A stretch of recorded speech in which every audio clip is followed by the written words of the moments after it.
خب تو قسمت‌های قبل با چند تا از ابزارهای ترسیم خط آشنا شدیم. حالا می‌خوایم با دو تا دیگه‌شون که تو پوینت لاین و تو پوینت کرو هست رو آشنا بشیم. تو پوینت لاینز که از اسمش مشخصه، با استفاده از دو نقطه و به صورت درگ کردن شما میتونید یک خط راست ایجاد بکنید.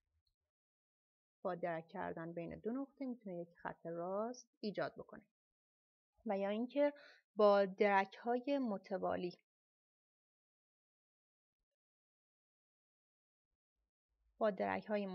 میتونید در واقع خط شکسته ایجاد بکنید. فقط در نظر داشته باشید که وقتی یک درگ انجام میدید و نقطه بعد رهاش میکنید، این نقطه دوم نقطه ابتدایی خط بعدی هست و دوباره از همونجا کلیک کنید. ببینید رها میکنید ماوستون رو، دوباره کلیک میکنید و ادامه میدید. خب وقتی شما یک در واقع خطی رو رسم میکنید، نوار ویژگی هایی که اینجا دارید میتونید تغییراتی درش اعمال بکنید. این گزینه که قبلا باهاش آشنا شدید توی همه آبجکت ها، در واقع توی همه ابزارها یکسانه. موقعیت آبجکتتون رو مشخص میکنه، این طول و عرضش رو مشخص میکنه، یعنی اندازش رو مشخص میکنه نسبت به محور x ها و محور y ها. اینجا مقیاسش رو داریم که با استفاده از که به صورت درصدی هست و شما میتونید مقیاسش رو تغییر بدید. با این قفل هم که آشنا شدید از قبل. اینجا هم که برای چرخشش هست با یک زاویه. این دوتا گزینه برای قرینه سازیه. اینجا شما میتونید مشخص بکنید که ابتدای خطتون چه شکلی مثلا باشه، به این شکل باشه و از اینجا میتونید مشخص کنید که انتهاش چه شکلی باشه.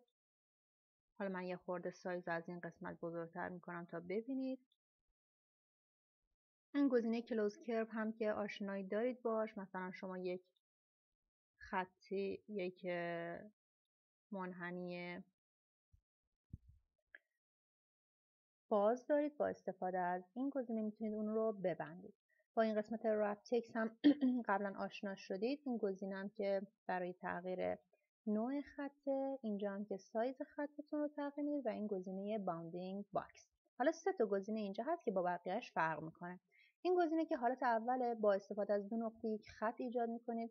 این یکی شما با استفاده از این گزینه میتونید روی آبجکتتون یک در واقع خط عمود ایجاد کنید. ببینید مثلا من اینجا یه دایره رسم میکنم، رنگش هم میذارم بنفشه، چیه صورتیه، حالا یه رنگی. حالا برمیگردم توی ابزار تو پوینتم و این گزینه پرپندیکولار این گزینه رو انتخاب میکنم تا یک خط روی آبجکتم به صورت عمود ایجاد بکنم. با درگ کردن من خطمو میکشم و با اینکه ماوسم رو تکون بدم اون خط میتونه در جاهای مختلفی از آبجکت قرار بگیره و هر جا که مناسب بود کلید ماوس رو رها میکنم. پس با درگ کردن میتونم یک خط عمود بر آبجکت ایجاد بکنم. ببینید الان من یک خط رسم میکنم و با استفاده از این گزینه دوباره میتونم یک خط عمود بر آبجکتم ایجاد بکنم.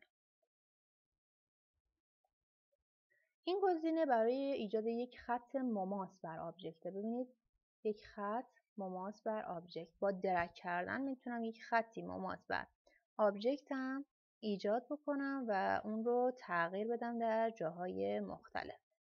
یک خط مماس بر سطح آبجکت ایجاد میشه. خب این ابزار تو پوینت لاینز بود. حالا من ابزار پیک رو انتخاب میکنم، کنترل آ میزنم تا همشون حذف بشن و صفحه خالی بشه. ابزار بعدی ابزار 3 point curve هست. این از اسمش مشخصه، برای رسم منحنی با استفاده از 3 نقطه است. چطوری؟ ببینید شما یک با درگ کردن در واقع دو تا نقطه رو ایجاد میکنید به این صورت و بعد با حرکت ماوستون نقطه سوم رو میتونید در هر جایی که مد نظرتون هست اعمال بکنید. وقتی مثلا با حرکت کردن میتونید نوع منحنیتون رو مشخص کنید. وقتی منحنی مناسبی رو پیدا کردید با کلیک کردن میتونید اون نقطه سوم هم اعمال بکنید. یک بار دیگه ببینید درگ میکنم، دستم از روی کلید ماوس بر میدارم و بعد ماوسم رو حرکت میدم. ببینید یک منحنی ایجاد میشه. هر جا که منحنی اوکی بود و منحنی مد نظرمون بود کلیک میکنم تا نقطه سوم هم ایجاد بشه و منحنی من ترسیم بشه. حالا ما با استفاده از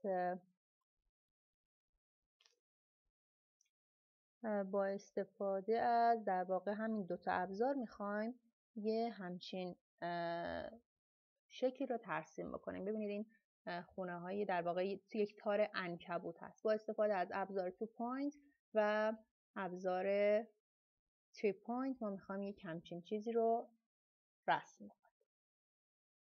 خب اول میام از ابزار 2 پوینت استفاده میکنم، 2 پوینت لاین استفاده میکنم و یک همچین خطی رو به صورت با درک کردن ایجاد میکنم. یک خطم به صورت عمودی برش اینجا رسم میکنم.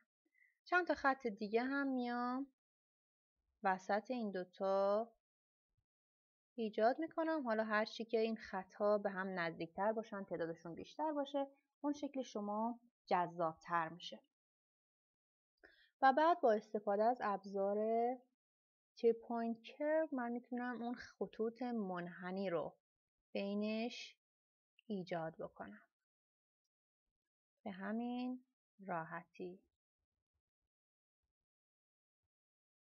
وقتی شما حوصله به خرج بدید، با دقت بیشتری این کار رو انجام بدید، یعنی ظریف‌تر کار کنید، شکلتون زیباتر میشه.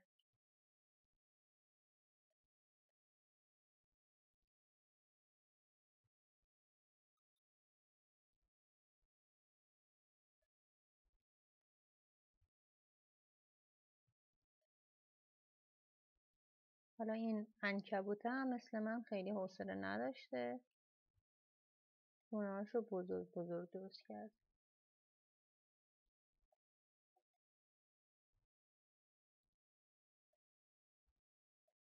البته بچه‌ها خیلی کار کردن با این ابزارها جذاب هست، ولی خب من میخوام طوری در واقع اینا رو یادتون بدم، تدریس کنم که وقت زیادی گرفته نشه و فیلماتون کوتاه بشه که هم حوصله شما سر نره برای دیدن این فیلم ها و همین که با توجه به اوضاع کرونا که خیلی اوضاع داغونی هست، هم از لحاظ اینکه کلاس مجازیه و هم از لحاظ اینکه 8 ساعت شما رو کردن 4 ساعت، ما باید این درس‌ها رو و این مطالب رو توی نصف ساعتی که قبلا تدریس میشد به شما یاد بدیم. برای همین من سعی میکنم فیلم‌ها کوتاه بشن. ببینید یه همچین چیزی ترسیم میشه. این هم دو ابزار 2 پوینت و 3 پوینت.